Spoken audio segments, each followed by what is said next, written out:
Né en 1946 au village Adoma, dans le Moyen-Ogooué, Samuel Ntoumdzengue fait partie de la première génération d'inspecteurs du Trésor public gabonais. Haut fonctionnaire respecté, il a été tour à tour directeur administratif et financier à la SEG, conseiller technique de 3 premiers ministres dont Léon Mebiam, avant de s'imposer comme un constitutionnaliste passionné, régulièrement sollicité par les médias. Samuel Ntoumdzengue a contribué à l'élaboration et au contrôle de textes financiers et constitutionnels majeurs. Mais son parcours va au-delà de l'administration, aux côtés des défunts Avera et Badou. Il est l'un des pères fondateurs du patronat gabonais, une institution pionnière pour le dialogue social et économique. Retraité depuis les années 2000, M. Ntoumdzengue n'a jamais reçu de distinction pour honorer son engagement, ses contributions.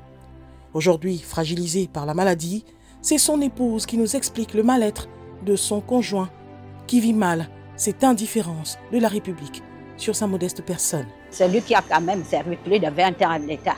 On ne peut pas le décorer. Moi, j'ai travaillé pendant 29 ans. Pas de décoration, non service rendu. Carrément rejeter les dossiers comme si c'était les rats. Nous avons fait le dossier. On avait déposé au Conseil d'État. Quand ils ont fait l'audience là, ils ont pris leur décision. On n'était même pas avisés. Ou nous appeler que tel jour ça passe, tel jour non. Et les décisions, ils ont gardé ça pour eux-mêmes là-bas.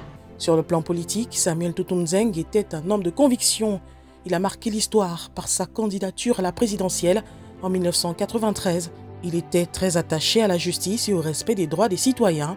Il a d'ailleurs mené de longs litiges judiciaires contre une grande société nationale de l'époque.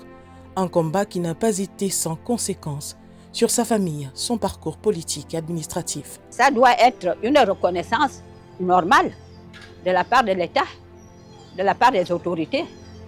En premier lieu, le président de la République qui pense à tout le monde, lui il n'est pas égoïste, il ne fait pas de moi.